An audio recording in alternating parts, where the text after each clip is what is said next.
एक छोटा सा गांव नागपुर जो अपने पर्यावरण के लिए बेहद मशहूर था। साफ रोड, हर तरफ हरियाली, प्यारे बच्चे खेलते हुए दिखते थे। पर वही गांव रात में डरावना मोड़ लेता था। एक कुंवारे दूल्हे की आत्मा नागपुर गांव में भटकती थी, जो हर अमावस की रात में अपनी भूतों की बारात लेकर नागपुर गांव में आता था और वहां की दुल्हन को अपने साथ उठाकर ले जाता था।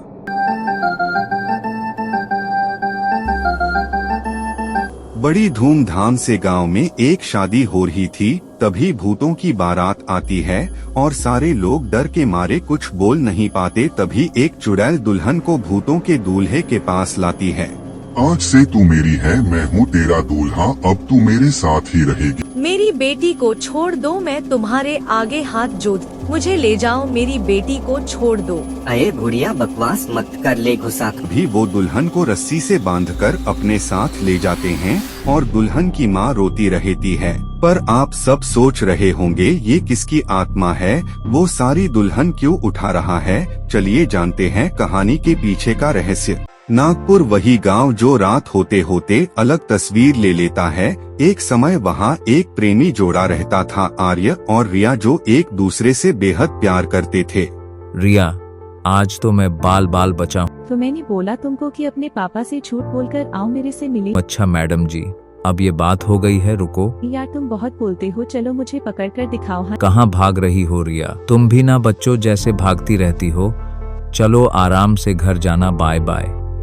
चलो बाय बाय। तभी उन्हें एक औरत बात करते हुए देख लेती है। अरे ये तो शर्मा जी की बेटी रिया है, ये इधर इस आर्य से क्या बात कर रही थी। रिया की मम्मी को बताना पड़ेगा। वही दूसरी तरफ रिया अपने घर पहुंचती है और अपनी माँ को बोलती है, मैं घर आ गई हूँ, आप भी अपना काम निपटाकर आ जाओ अंदर। तभी नीलम आ जाती है रिया की मम्मी के पास। कैसी हो नीलम, आज इधर कैसे आना हुआ। रिया की मम्मी, मैंने रिया को अभी वर्मा जी के बेटे आर्य के साथ घूमते हुए देखा, उन दोनों का चक्कर चल रहा है शायद। ये सुनते ही रिया की माँ सुनीता भागकर अपने पति को सब बताने चली जाती है। अरे क्या हुआ, कहाँ भागी जा रही हो। अभी नीलम आई थी, उसे बताया रिया वर्मा जी के लड़के के साथ घूमती है। रिया की इतनी हिम्मत, वो हमसे नीची जात के लड़के के साथ चक्कर चला रही है। आप शांत हो जाइए, अभी रिया को कुछ मत कहना, मैं आपके आगे हाथ जोड़ती हूँ। वही दूसरी तरफ रिया अपनी जिंदगी के खुशी के पल जी रही थी, बिस्तर पर कूद रही थी और बिना सोए ही आर्य के साथ खुश रहने के सपने देख रही थी। तभी अगले दिन रिया चुपके से आर्य से मिलने जा रही होती है और उसके माँ बाप उसका पीछा करने लगते हैं। आर्या रिया का नदी के किनारे इंतजार कर रहा था। Hello salute sir. रिया मस्ती करती है, फिर वो दोनों बहुत हंसते हैं। मैडम जी, आज आपने मुझे बहुत इंतजार करवाया। रिया तुम्हारे पापा। रिया, तेरे को मैंने इसलिए पाला पोसा ताकि तू आशिकी करे। रुक, तेरी आशिकी अभी निकलाता है। पापा मेरी बात तो सुनो, मुझे दर्द हो रहा है। क्या लड़की को तो सबक सिखाना पड़ेगा। रिया के माँ बाप उसको रस्सी से घसीटकर जबरदस्त बिना उसकी बात सुने उसे घर ले आते हैं। वही दूसरी तरफ आर्य के माँ बाप बैठे होते हैं। तभी गांव के कुछ लोग आते हैं और आर्य को बुलाते हैं और उसको मार पीट कर उसको घर से ले जाते हैं। गांव के लोग आर्य को रिया के माँ बाप के कहने पर बाहर लाते हैं और उसकी एक नहीं सुनते, उसको मारते रहते हैं। वो चिल्लाता रहता है, हम दोनों बहुत प्यार करते हैं, हमको साथ में रहने दो। पापा मुझे आर्या के साथ रहना है, हमको साथ में जीने दो। रिया का बाप उसको भी थप्पड़ मारता है और रस्सी से बांधकर ले जाता है। आर्या अपने कमरे में रो रहा होता है। तभी उसको कॉल आती है कि रिया की शादी तय हो गई है। वो रिया को मैसेज करने लैपटॉप के पास जाता है और उसको बिजली का झटका लग जाता है और वो करंट से मर जाता है। उसकी अधूरी इच्छा रिया के साथ अपनी जिंदगी बिताने की ही उसको कुंवारे दूल्हे की आत्मा बनाती है। आर्य के अंतिम संस्कार में रिया उसको आखिरी बार चुपके से देखती है और वहीं से खूब रोती है और आर्य की माँ रिया को शाप देती है। रिया कभी खुश ना रहे, उसका परिवार खून के आंसू रोए। यही कहानी है दूल्हे की आत्मा की। तभी भूत सोकर उठ जाता है। उठ गए आप मालिक, चलिए, आपकी दुल्हने आपका इंतजार कर रही है। हाँ चलो, आज बहुत यादगार होने वाली है। आज की रात एक भी दुल्हन नहीं बचेगी। चुड़ैल खुशी से तालियां बजाती है। आर्य की आत्मा चुपचाप होती है, तब भी वो उठकर चिल्लाता है। रिया, जब तक तुम मिल नहीं जाती हो मैं हर अमावस की रात दुल्हन उठाऊंगा। और तभी कमरे से निकाल जाता है। वही सिलसिला हर अमावस की रात को होने लगा। आर्य की आत्मा रिया की तलाश में निकल जाती है, अपनी भूतों की बारात लेकर। अपनी आखिरी इच्छा रिया के साथ शादी करने की। आर्या की आत्मा हर खुशी की रात को अंधेरे में डूबी रात बना देता था और सारी दुल्हनों को एक कमरे में बंदी बना देता था।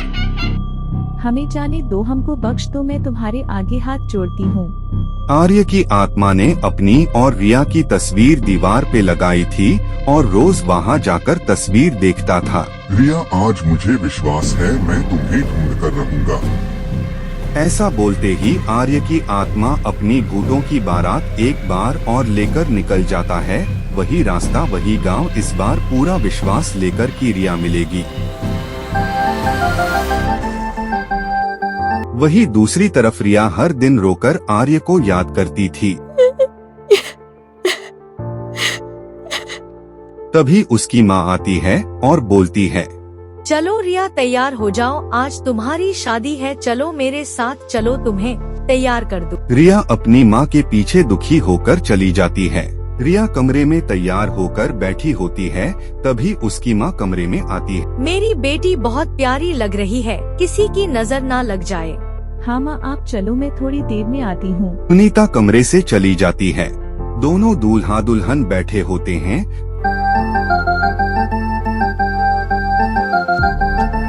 तभी बाहर से बारात की आवाज आती है और रिया बाहर भाग जाती है।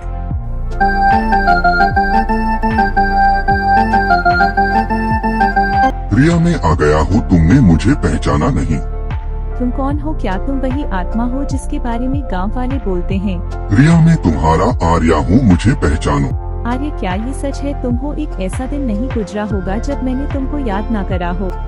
मैंने जितनी बार दुल्हन उठाई हर बार इसी उम्मीद से उठाई कि इस बार तुम होगी रिया। आर्या, तुम गांव के लोगों को क्यों तंग कर रही हो? ऐसा मत करो। एक शर्त है मेरी रिया, तुम्हें मेरे साथ चलना होगा और अपनी बाकी की जिंदगी मेरे साथ बितानी होगी। पर मेरी भी एक शर्त है, तुम्हें सारी उठाई हुई दुल्हन वापस उनके परिवार को सौंपनी होगी। हाँ, मुझे तुम्हारी हर शर्त मंजूर है रिया। माँ, अपना और पापा का ख्याल रखना। रिया अपनी माँ से गले मिलती है और घोड़े पर बैठकर भूतों की बारात के साथ निकल जाती है।